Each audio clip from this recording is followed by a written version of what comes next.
It's October 19th. This is our first movie. We're back with looking at our movies, and tonight we'll be discussing Cabaret. And we look forward to hearing. It's an iconic play. It's a movie, a book, and Rabbi will help us to sort all of that out.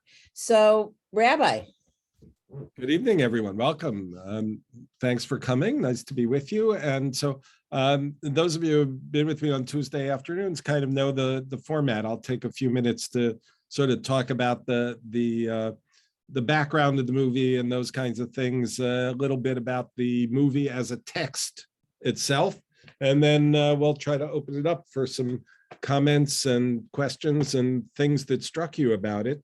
So the original material that the musical Cabaret is based on are actually a series of short stories, or you might call them biographical sketches by Christopher Isherwood, published as the Berlin Stories.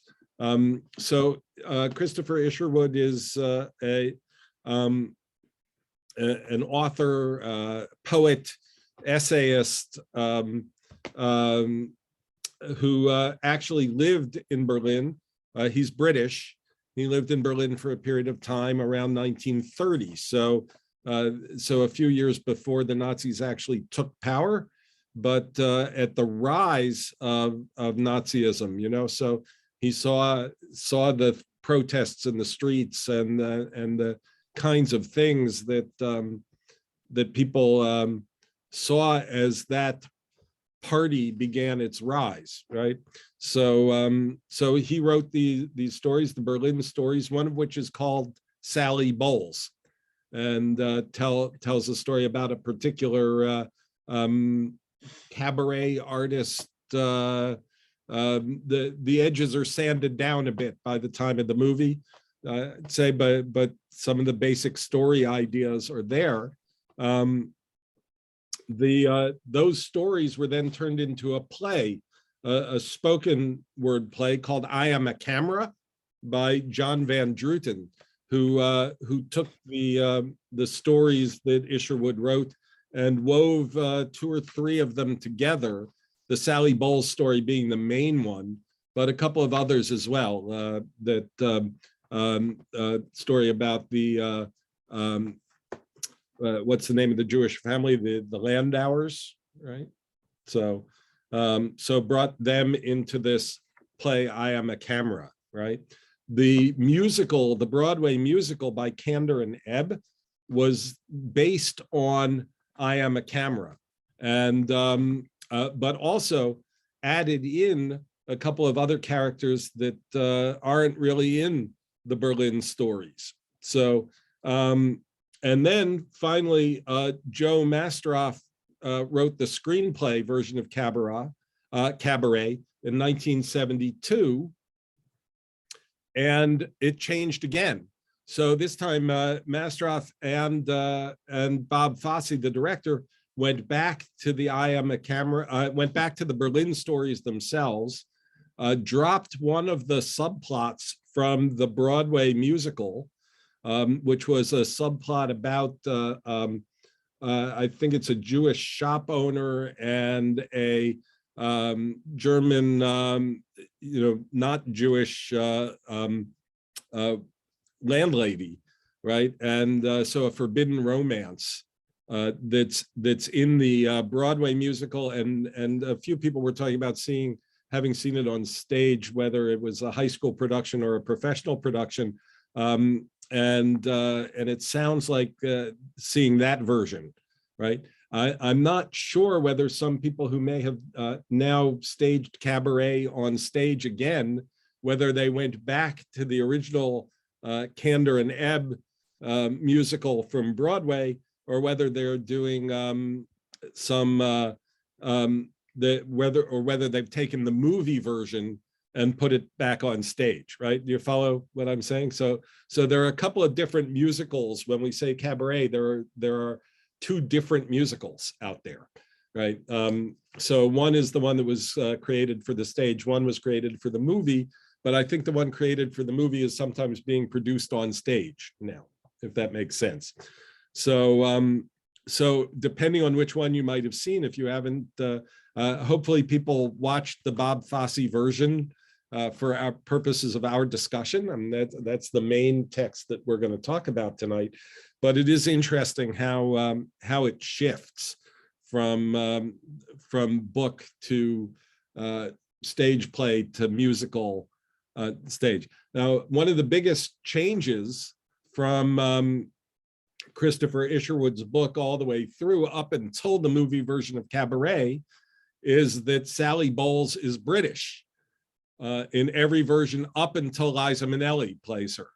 Okay, and I don't think that this change can be completely written off to the fact that Bob Fosse wanted Liza Minnelli in the role. I mean, he did, but I don't think that that's the driving force here, and we'll get to that in a minute. I would say that in Sally Bowles was played on stage in I Am a Camera by the British actress Julie Harris, who you may remember for, among other things, I think later in her life, wasn't she the Belle of Amherst in the Emily Dickinson play, right? So, so a very accomplished actress who was not very well known at the time, but played. She's the first one to play Sally Bowles on stage. In the musical on Broadway, again, it was a British actress who played that main part. Lotte Lenya played a part, as someone mentioned a few minutes ago, and that character, the landlady, is completely cut from the movie. Right? So the play I Am a Camera, by the way, does not have a single scene in the cabaret. Right? Everything takes place in the apartment in I Am a Camera. So one of the most interesting changes, and of course the way to turn it into a musical, is to bring the cabaret into it. Now, what Van Druten in his notes on the play says, if I can find the note that I underlined here, that music, German music, played as though by a bad nightclub band of those years, between the acts and scenes, is of great value. So, so you can see that Fosse may have taken some of that note to heart, right? It's an interesting choice, in a sense, to make this. The band appears, of course, in the movie version of Cabaret, and they are sort of a broken down, not particularly good orchestra, right? And that's, again, I think, a very deliberate sort of choice. Just mentioning some of the people involved in this. So Christopher Isherwood was not Jewish, neither was John Van Druten, but the producer who brought the musical to the stage, Hal Prince, was Jewish. I think he's passed away pretty recently, as I recall. Famous Broadway producer, and produced the movie Cabaret as well. You know, everything from Pajama Game and Damn Yankees and West Side Story. A Funny Thing Happened on the Way to the Forum. I mean, I'm sure he had some flops in there somewhere, but you know, there's a lot of very well known, including The Fiddler on the Roof, and a lot of Stephen Sondheim's work, Folly's Company, A Little Night Music, Sweeney Todd. He also directed the Broadway version of Sweeney Todd. One other musical that he produced of Jewish interest, played around town here not too long ago, but was on Broadway for a while. It was about the lynching of Leo Frank, called Parade, a kind of a strange musical with a book by Albert Ury, who wrote Driving Miss Daisy. But so Hal Prince shepherded Cabaret to the Broadway stage, and then again in its transition to the movies. He hired Bob Fosse to direct it. Fosse really wanted to direct the movie. He had not directed much before this. He directed the movie version of something that he directed on Broadway, Sweet Charity. It was not very well received as a movie. And so he was not really, in demand, let's say, or on anybody's A-list to direct a movie. But he and Hal Prince had known each other for a long time. He had been in some of the musicals and that Hal Prince produced, as well as choreographing some of them, going back to Pajama Game and Damn Yankees. And was certainly well known in the New York world that that Hal Prince was coming from. So not so unusual, perhaps a choice for Hal Prince, but if someone else had been producing, Bob Fosse might not have gotten this opportunity. The screenplay was written by a guy named Joe Masteroff, who is born in Philadelphia in a Jewish family. And so you see, though Fosse was not Jewish, there were certainly some Jewish producers and writers and stuff involved in this. Wow, there are pictures of Joe Masteroff. Who knew? He didn't, he wrote the book for a musical called She Loves Me, which some of you may have seen. It was at the Marriott Theater a couple of years ago. Nice revival of the musical She Loves Me. It's in turn the adaptation of a movie called The Shop Around the Corner. And the music for She Loves Me, by the way, was written by the guys who wrote Fiddler on the Roof before Fiddler. So there's a lot of overlap in some sense. These folks all knew each other, certainly Joe Masteroff, Fosse, and Hal Prince, and together decided to jettison one part of the plot and bring back something that was in the I Am a Camera, the romance, if you want to call it that, between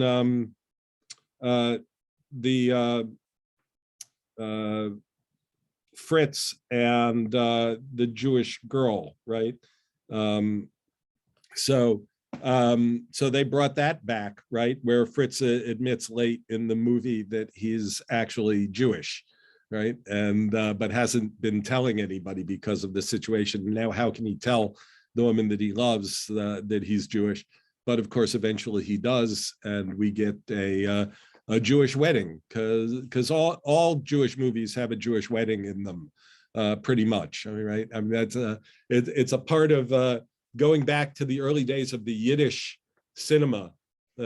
Finding a Yiddish movie that doesn't have a wedding in it is hard to find, actually. So drama or comedy doesn't matter. There's usually a wedding scene, right? In more modern movies, sometimes there's not a wedding scene, there's just a heading for a wedding scene, right? There's going to be a wedding after the credits, which, by the way, one last thing about Isherwood and Van Druden, that does sort of carry over into the movie version of Cabaret, I think, is this sense that it's a small slice of the lives of the characters in the film, or in the stories by Isherwood, in the drama by Van Druden. We assume there's another act for these characters, right? After the Jewish couple gets married in 1930 in Germany, what happens next, right, to them? What happens to Sally Bowles after? So, there's another story to be told, right? The way Isherwood ends his original story, Sally Bowles, is that he hasn't seen her in many years. She hasn't written him a letter. So I wrote her this one, write me back, Sally, right? So there's this sense of sort of a slice of life, and Van Druden talks about it is, he gives sort of a grand statement about theater, that theater isn't really about plot. Theater is about character. And so you just, you see these characters for a period of time, then they simply go their own way. I mean, for some, this is a very unsatisfying conclusion, the end of the movie, you know. One goes back off to England, the American she's staying, right? And we have no idea what happens to the Jewish couple after they get married, right? So there was a revival of Cabaret on Broadway a few years ago. I don't know if anybody on the call actually saw that version. Yeah, Mary saw it. So what I'm told, and I haven't seen it, but is that at the final scene, there is a kind of a, this is what happens to the characters kind of scene. That the MC at the Cabaret is seen in a concentration camp uniform with a pink triangle on his uniform, right? So among the others, so that there's a sense of what happens to these characters, those who are not lucky enough to get out of Berlin, is they end up in concentration camps, right? And that's a reasonable, certainly a reasonable assumption for the Jewish couple, for the MC. One would think that Sally Bowles left somewhere along the way, but getting back to Liza Minnelli as Sally Bowles, just mentioned that I think that this, as I said, I believe this is deliberate, and this sort of gets us into the text of the movie a little bit more. That I think that Bob Fosse and perhaps the others wanted it to be an American and a British character in Germany in 1930, right? And so it takes the movie and puts a kind of, it turns the whole thing into a political allegory, right? So, so I think that's something worth exploring, right? If I didn't mention, I see in the text that Eugene mentions that Kander and Ebb were both Jewish as well, and that's absolutely true, right? One of them, I think, was from New York, and Ebb, I think, was from New York, and Kander was actually from Kansas City, among the Jews from Kansas City, which is not a really small group. They wrote Cabaret and Zorba. They also wrote the musical that Fosse directed on Broadway, Chicago, right? And the sequel to Funny Girl, which is Funny Lady, not as well known. And they actually wrote the music for another Liza Minnelli production, a Steven Scorsese movie called New York, New York. So that song, New York, New York, that people sing so often is by Kander and Ebb. So I believe, actually, I don't know if it's still running, but at the Marriott Theater right now, their comeback show has been a review of music by Kander and Ebb. So so if people are still going, are getting ready to go back to the theater, that might still be playing if you're interested. The movie won 8 Oscars. It did not win Best Picture because the other movie that was up that year was The Godfather. So, but it did win. It actually beat Francis Ford Coppola for director, for actress for Liza Minnelli, supporting actor, cinematography. The supporting actor Oscar was for Joel Grey, of course. Cinematography, art direction, sound editing, and not surprisingly, score. It did not win for picture or screenplay, but so not quite a clean sweep, but pretty astounding in its way. So and a big surprise coming from Bob Fosse, who was thought to be dead in the water in Hollywood at that time. So Liza Minnelli was already singing the song Cabaret in her cabaret show, in her nightclub show, when Fosse decided she was clearly the one to play Sally Bowles. Michael York got the job because the producers were looking for, apparently they were looking for a Michael York type, because Michael York had become a little well known, and they thought maybe we should have somebody who's not as well known as Michael York in this role. So, but they actually said they were looking for a Michael York type, And Michael York's agent heard and said, well, how about Michael York? So he did get the job. The Jewish members of the cast, worth mentioning, Marissa Berenson, who plays the Landauer daughter, right? And this is of Jewish origin. And of course, Joel Grey. And probably I don't have to tell many people on this call about Joel Grey. You've seen him in many things over the years, I'm sure. His real name, of course, is Katz, Joel Katz. Marissa Berenson was a well-known model at the time and was sort of making her way into acting. She's in this movie. She's in a movie that Stanley Kubrick directed, Barry Lyndon, and several other things. But those are sort of career highlights, this movie and that one. So Joel Rabbi, Grey, yeah. The first time you went to New York, you saw Wicked, and my daughter went, Lital. I said, Lital, was there anyone famous? She goes, no. I go, give me the playbill. And then I go, Lital, Joel Grey was in it. And she goes, oh, no wonder everyone applauded when he came when the wizard on comes stage. out and sings his song, right? Yeah. So his real name, of course, is Joel Katz, and some of you probably know his father, Mickey Katz. More of you probably know his daughter, Jennifer Grey, who is an actress as well. Mickey Katz, actually, I think was a member of Spike Jones's band. And he made the other members of the band laugh by singing Yiddish songs in between sets and stuff, and eventually became the leader of his own band singing Yiddish songs.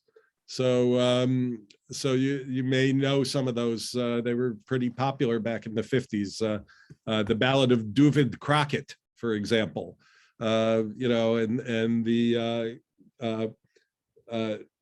what are some of the others? If anyone remembers some of the other titles, I'm blanking, but there's something about the wild goose that's about to be killed by the shochet. I have a few of his old albums around the house somewhere. Puts on the dog, coming round the Catskills. Right. So, yeah. So clever, funny, slightly before Alan Sherman, I think, and also a parodist, but with a lot more Yiddish. Right. So Joel Grey plays this character, the MC, won the Oscar for it. He too had to sort of fight his way into it. They were trying out a lot of different people for that part. He had played it on Broadway, but he had to convince Bob Fosse that he was right for it, and luckily he did. Right. So getting to the movie itself, of course, I want to get to your thoughts and things as well, but there are just point a couple stylistic things out that are worth thinking about. Right, the movie opens and closes on the same distorted image in a sense. Right, it's the sort of warped mirror that's at the back of the cabaret stage. In the first scene, once it becomes clear what's in the mirror, it's Joel Grey. Right. In the last scene, it's the Nazis in uniform, right, with armbands sitting in the audience of the cabaret. So part of this movie is that journey from the Nazis as a party that people didn't worry too much about to becoming dominant. Right. So it's a very interesting. You can call it a slice of life. Like I said, it doesn't really have an ending, in the sense, in the conventional sense, where everything gets tied up at the end. But what there is we are seeing an important period of time in the rise of Nazism in Germany, right? And we see it even in the cabaret itself, which I think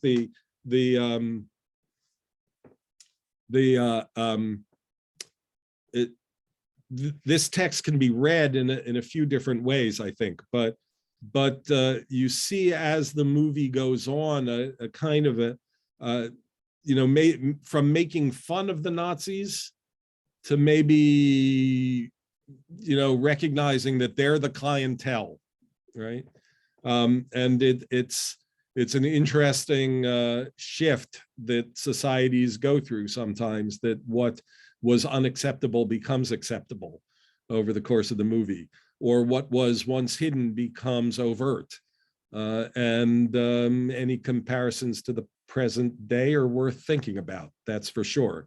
I would say that when the movie was made in 1972, there's no question that they were thinking about America in 1972. They were thinking about the Vietnam War. They were thinking about Nixon, thinking about this idea of the imperial presidency, right? And so this is, in its relatively subtle way, perhaps, an anti-war, anti-Nixon movie. So, and yet I think it does have a kind of a timelessness, right? Because it is not so specifically named, that, it allows us to think about, what's going on in our country today in terms of, not to go too far off on a political tangent tonight, but, as we talk about people's right to vote and what people think about January 6th, and those kinds of things becomes a part of something that's worth thinking about as we look at this too. Well, also say that one of the really interesting things about this is that Bob Fosse said he didn't want to make a musical like other musicals, right? Where people just burst into song, like in West Side Story, where they're having a fight and then they start to sing, right? Or at the end of West Side Story, right, when Tony's been shot and Maria sings a song on the balcony, or is it the other way around? I forget who's dead and who's alive, right? But these sort of non-organic musical moments, let's say, right, that which we all as lovers of musicals, love and enjoy those times where the characters just break into song, and it has, what are all the other people in the plot doing? I don't know, that's right. It's just a few moments of music. Bob Fosse very intentionally didn't want to do that. There is only one song in this movie that is not sung in the cabaret itself, right? And in the apartment where they live, nobody bursts into song. They play a record once, but nobody bursts into song, right? All the songs in the cabaret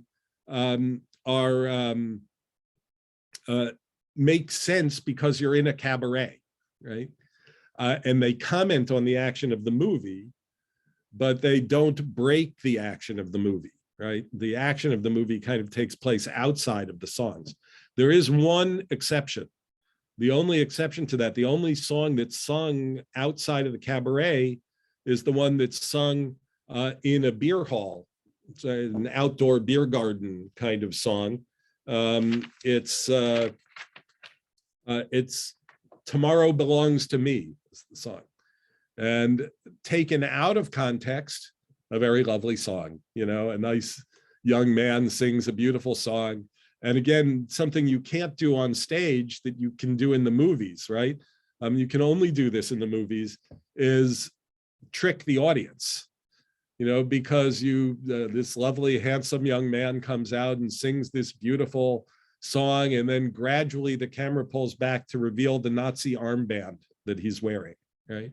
So for those who've seen the movie more than once, you have to imagine yourself seeing it for the first time. Remember seeing it for the first time and the kind of shock, perhaps, that comes from this.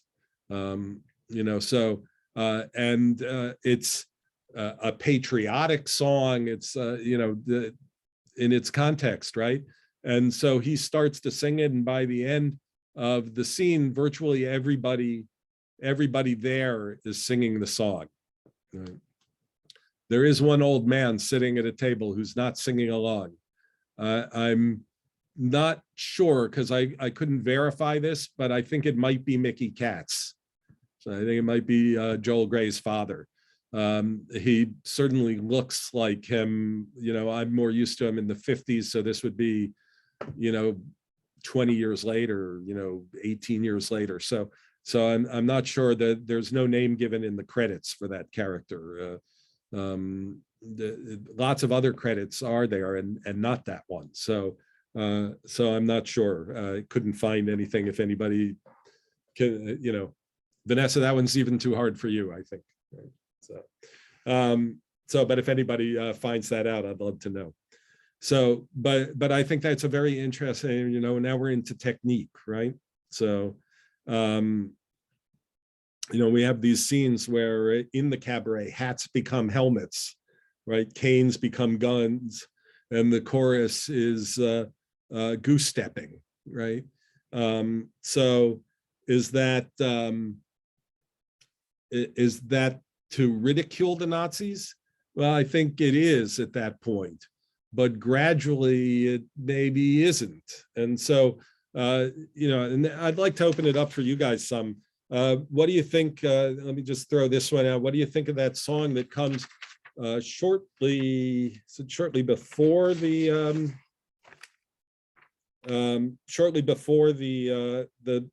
the Future Belongs to Me song, Tomorrow Belongs to Me, is the song, the Gorilla song, right? That's not its actual name. It's called If You Could See Her. It comes after, actually, shortly after the Future Belongs to Me, where Joel Grey is singing and dancing with a gorilla, right? And if you remember, if you could see her through my eyes, it would change and knew her like I do, it would change your point of view. If you could see her through my eyes, she wouldn't look Jewish at all. So where are we, right, when we sing that song? So if anyone wants to unmute and say something about that. Well, Evie put in the chat that The Future Belongs to Me, unfortunately, reminded her of the Jews will not replace us chant in Charlottesville. Yep. Yeah. A lot of clean cut young white men, shouting that in Charlottesville. It's an apt parallel, I think. Anyone want to take on the gorilla song? Well, the audience changes throughout the movie too. As Right. you recall, at the beginning, they tossed a young Nazi out of the cabaret. Right. And in the final scene, most of the audience are Nazis. Right. I believe the gorilla song parallels the revealing that the hidden Jew who was eventually going to be the groom reveals that he's Jewish. And, I think it's a text with two edges, right? I mean, is this sympathetic to Jews? Calling them gorillas? I don't know, right? Right? It doesn't seem very sympathetic on the one hand. And, other thoughts about it? I think it's Elaine? Yeah. Yeah, the first time I saw it, I was probably in high school when I saw this movie for the first time, and it was shocking to me. Yeah. I was horrified by that song in particular. Mm-hmm. And it just it Yeah. I've got to say, I mean, it's the subtlety of Joel Grey, or maybe maybe it's not subtlety. I'm not sure what the nuance in that performance that which side is he on? Not. I also think that the beginning of the song, it's like, it's funny, and then you wouldn't notice she was Jewish at all. It just stops. Right. Well, that's for somebody Jewish. Right. I mean, that's the punchline, right? In a Yes, sense, I mean, yes. all the rest of it, yeah. If you could see her like I do, that would change your point of view. If you could Right. see her through my eyes, maybe they'd leave us alone. I write it very sympathetic up to a particular moment. Okay. I will say that in reading about this was shocking when it appeared on the Broadway stage as well. And there was a period of time where they removed that line from the play. Oh, And Joel Grey talks about it in retrospect that some nights he slipped it in. oh, Yeah, thought it was really because I think without that line, then it's a nonsense song, right? So Linda? I have can you hear me? yeah. Yes. Yeah. Mhm. When I saw that song, I had not remembered seeing the movie. Yeah. When I saw the song, it reminded me of what people always say, they don't look Jewish, they don't sound Jewish, they don't act Jewish. And so I thought it was very symbolic of how people view other minorities or other people. And that's how I saw it. And that the monkey to me was a put down. But then when he said at the end, if you could see her, she doesn't look Jewish. So that's how I viewed it, that it was how people view other people in stereotypes. Yeah. And that's where I got it from. But there's also an edge to that line. She doesn't look Jewish at all implies that there are people that do, right? Well, That the Nazi stereotype of what a Jew looks like is accepted as that's what a Jew looks like, right? well, it's an exaggeration Yeah. of what they're supposed to look like. And maybe that's why they had the gorilla, because it's an exaggeration. Yeah. I think that's some of what Neil was saying too, in a sense, is that when Fritz, admits that he's a Jew, right? He's a good example of a Jew who doesn't look Jewish. Right? Well, he could pass. He was passing. Yeah, and that's it. But if Jews look like gorillas, then they're not passing. No. Right? As Susan, So that's where the mix up of the song is, right? That the MC is saying through my eyes, she doesn't look Jewish at all, which of course means she doesn't look like the stereotype that the Nazis were putting in all their propaganda at this point already, right? But she still is, Elaine, do you still have your hand up? Your hand is blending into your background. But Susan and then Eugene.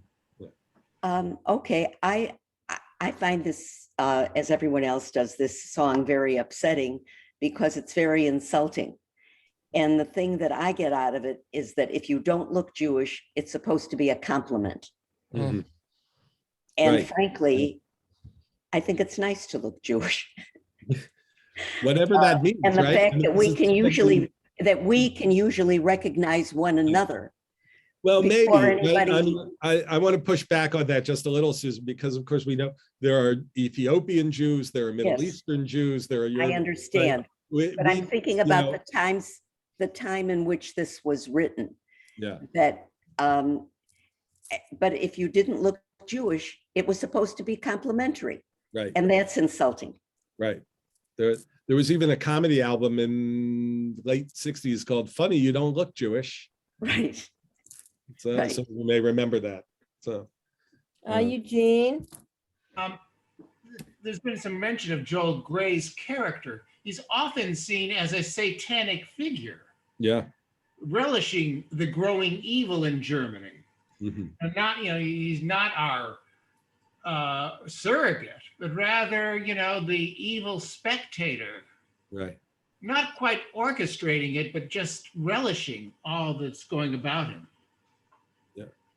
Yeah, and certainly, there's you might even go down a path to talk about art and society when it comes to this stuff, right? I mean, famously, I mean, Nazis and the Soviets and stuff declared certain kinds of art degenerate, but there's always this sort of question about how much does the artist absorb from culture and go along with it, right? And how much does the artist get out of line and push back against things, right? And movies like the Cabaret show in this tend to be cheerleaders for the place they are, right? I mean, they sort of absorb what's going on, and they don't reflect it back darkly, typically. So there's always outliers, there's always people who do, but it's like if your clientele is Nazis, you have to appeal to Nazis, right? Or your cabaret doesn't exist anymore, right? So there's a kind of a mercantile aspect to the Cabaret show. They sing the money song, right?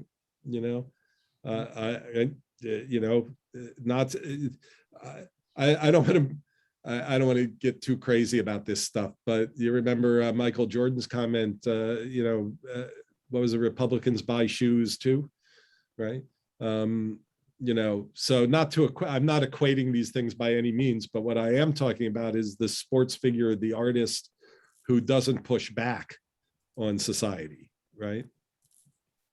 So it's an interesting, where we watch it happen in front of us. The cabaret transforms, and what Joel Gray's character is, if nothing else, is malleable, right?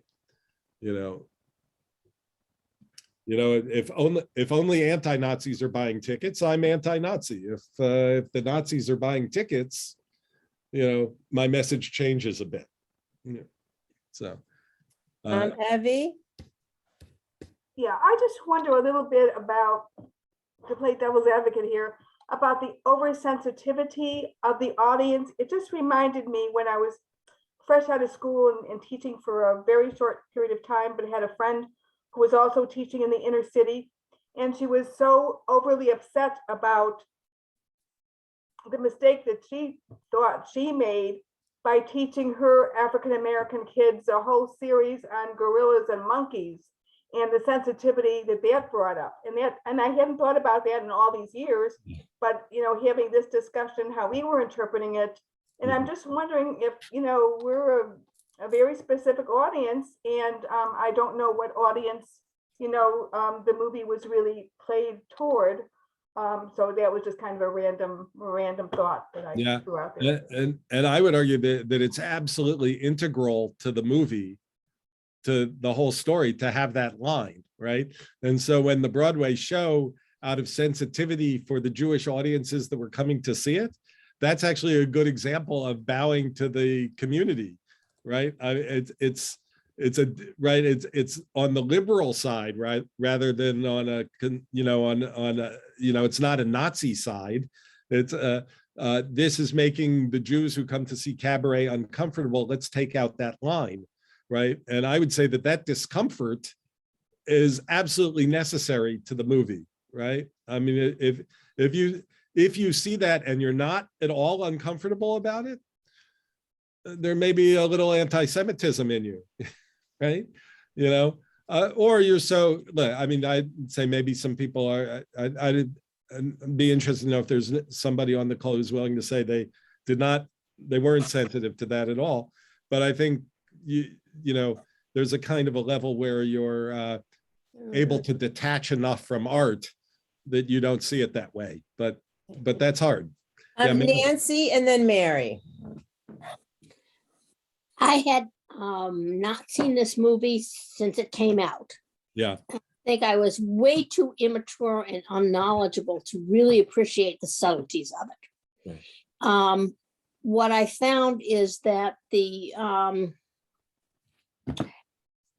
first thing that struck me was the opening scene where they're reflecting everybody in the mirror. Mm-hmm. And it reflected back at the end where it was just degenerate art. Yeah. Because this was degeneracy.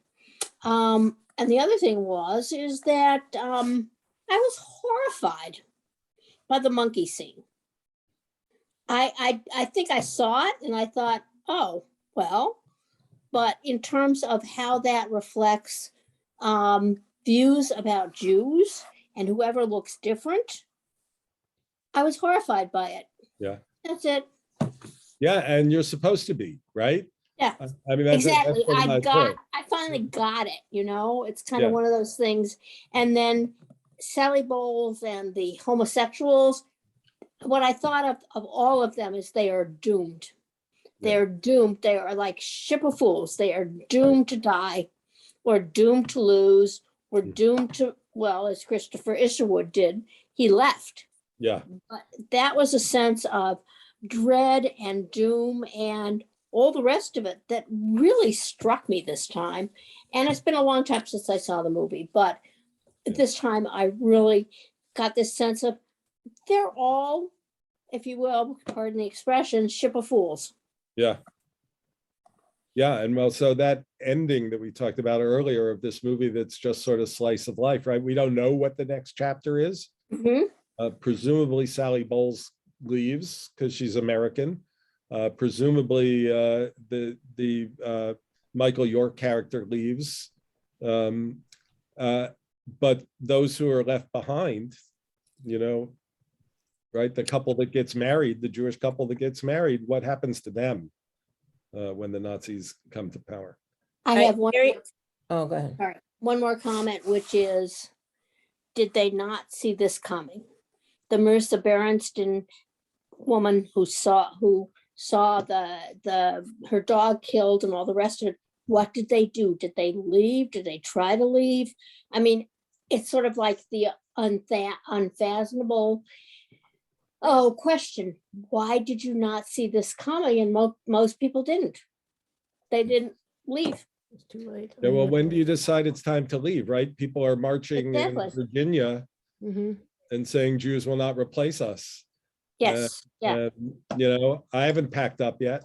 I don't know about you, Nancy. Yeah. And when do you consider that a genuine threat? And I'm thinking about our current political situation in its own way. I don't think we're going to be sent to camps or anything.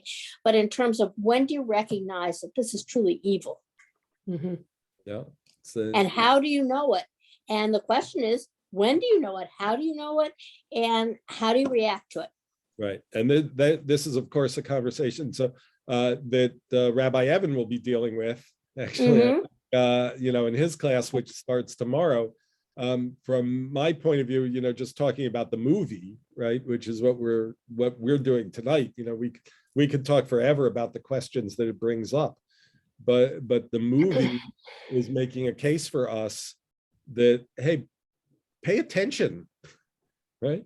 Pay attention to what's happening around you, right? Because here's some people who are not paying attention, right? Not enough attention, not taking seriously enough the threat that's around them, right? Mary's been waiting. Mary Schuster and then Hubie. Okay, so the Joel Grey character, it's awful from day one.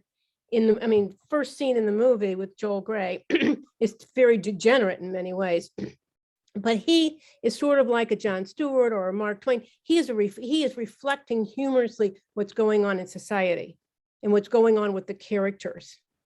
And if you look at the sequence of things like even the gorilla scene, then you have the Jew that's hiding it in the Jewish wealthy Jewish woman.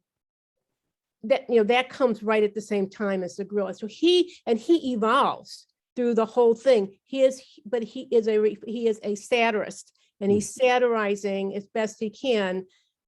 And I think there's a purpose to that. He's saying this is where society's going. This is whatever. And particularly if you saw, the last time I saw it was on Broadway, and Joel Grey is a incarcerated Jew. He's in the camp. He's going to the camps. His character, right? It wasn't played by Joel Grey in that revival. No, it was not played by Joel Grey, but it's the same character. But the point is, he evolves and becomes more and more and more and more, and he pushes. The humor starts to subside, and it becomes more and more tragic. But I do think he is like the MC. He he is commenting on what's going on in society all the way through it. And that's the name of his character, right? I mean, he Right. has no name. He's the MC. Right. Maybe the only character who we don't see outside of the cabaret. Right. He only exists inside the cabaret. Mhm. So it's an interesting choice in that revival to have that ending scene, where he's in a concentration camp in a sense. Exactly. Right. I mean, that's an interesting choice, and it makes sense. From my point of view, it's a forced interpretation, right? But that's, I mean, it's the right interpretation. It's what's going to happen, it's what's going to happen to these characters. But there's something more satisfying to me about the non-ending in the movie. What happens? We don't know. Right.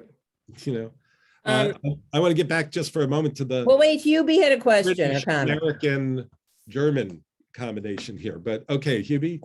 Okay, only thing about the ending, there was like I'd call it a 1920s technique. They kept putting titles in to say, and at the end of the movie, they have a comment that Berlin traps these people. In other words, to me, it implies that they don't leave. They're all enjoying this cabaret and they don't leave. Mm-hmm.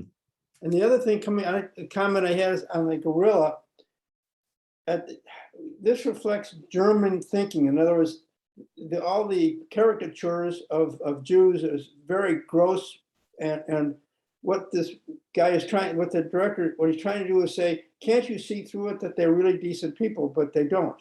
Mm-hmm. Yeah, I mean, I as I said, I think that song cuts two ways, and that's definitely one of the ways that it cuts, right? Can't you see through it that they're really good people? And it cuts the other way that they look like gorillas. But you mentioned, the cabaret, right? I mean, life is a cabaret. I mean, right? That's what they sing. That's the song, right? So if you haven't thought about it, right? I mean, that's the metaphor, right? A lot takes place in this cabaret. The darkness, the ugliness of life, the other parts of life, the love and other stuff, it all takes place in the cabaret. But the cabaret is clearly a metaphor, right? It's a metaphor for life, right? So very important to recognize that. Thanks, Himi. And I just wanted to get back to, one of the things I started with was deliberately changing Sally Bowles to be an American. And by the way, changing the lover that leaves them, who is American in the Isherwood stories and in I Am a Camera, to being German. Klaus, right, is a very deliberate and different choice, right? So life is a cabaret, and the whole thing becomes a political metaphor. The relationship between Germany, Britain, and America in the early 1930s, right, where America stays essentially oblivious for a very long period of time, if you think about it, and it's not till Roosevelt finally can create the Lend-Lease Act to help Britain in the war against Germany, right? And even when America is in the war, our concern is much more about Japan than it is about Germany. Remember, we put Japanese people into camps here in America. We didn't take German immigrants and put them into camps. So even then, our interests were different. So I think that it's very deliberate to change the aristocratic lover, who leaves them in the lurch, which by the way is in every version of this, except in this version, he's a German, right? Not an American. So I think these choices are very deliberate to help create this kind of cabaret metaphor for life, that we're all, that it's all about the relationship between Britain, Germany, and America at this time. So, so a pretty fascinating and rather ambiguous text, I think, deliberately so. It gives it almost, if I might say, a sort of a biblical patina that, you know, you can interpret it a lot of different ways, and you can see it over and over at different times in your life, and something else will jump out at you. You know, we hardly touched on the whole LGBTQ aspect of the movie, that for a lot of people in 1972, that was the most controversial part. Right? You know, that they're both sleeping with the German. Right? Very controversial in its time. And I will say, only appeared with the movie musical, by the way. Isherwood doesn't talk about his own sexuality, although he was gay. He doesn't talk about it at all in the Berlin stories. In I Am a Camera, it's not mentioned at all, right? In the stage musical, the original stage musical, it's not mentioned, right? So it's not until the movie in 1972 that aspect of the character comes out. So. Neil said, might I suggest that this movie wouldn't be made today? I don't know that I agree with that, but it's a very interesting comment. Yeah, I'd love to hear your thinking about it, Neil, why it wouldn't be made today. I agree on many levels it wouldn't be made today, but not the least of them is that we just don't make movies like this. Well, one of them you just brought up. Yeah. I think that they use homosexuality as an illustration of Germany going into a degenerate mode. And today, I think the movie would be considered to be anti-gay. But part of it too is, you know, I think it's kind of a period piece, and not of Germany, but more of, you know, where America was at that time. And that is, I think, you know, this is not an original thought, but America likes to like Jews as victims. And this showed Jews as victims, and it made them much more likable than they are today. Yeah. Today's Jewish movie would be something like Inglourious Bastards. Yeah. Where it's a revenge movie. Yeah, I want to show that one in my next round of 8 movies, I think. So stay tuned. And there's a brand new book by Dara Horn, who I adore. People Love Dead Jews, which it's essays and right. So there is a theme on that. Yeah. We're getting towards the end of the hour. So I would be remiss if I did not talk about next week and this week. So next week we are moving to 2 p.m. I continue to tape everything and throw it up to YouTube. Crossing Delancey, which is going to be a pair with Hester Street. We've looked for all these movies. You can rent them on YouTube or Amazon Prime for $2.99, $3.99. Also, this Sunday is. I think they have a deal on Crossing Delancey. The last time I looked, it was you know, it was on sale. Okay. $1.92, I think. I know. I put it was on yesterday on Turner Classic Movies, and I taped it and I put it on Facebook. This Sunday is Jim Kenney, and you know, I think he'll be fantastic. We always have a lot to talk about. And watch your Macomb at Home. Rabbi Evan will start tomorrow with First They Came for the Jews, his new book on anti-Semitism. And if ever, you know, you have any, you know, questions, you know where to find me on email. And it's great to see everyone tonight. And of course, those who can't come at 2 o'clock in the afternoon, it is on tape, so you can watch it at another time. But also, I mean, this looks like a pretty good turnout to me. So we may try another evening before too long. We'll figure out what it'll be. Right. Absolutely. And thank you, everybody, for coming this evening. Great, thanks Thank very you. much. Thank you so Good much. night. Right, Good night. Oh, Thank Shabbat you. services in person, and they're going to be inside this week, 6:30 in the sanctuary with a mask on. Bye-bye. Good night, everyone.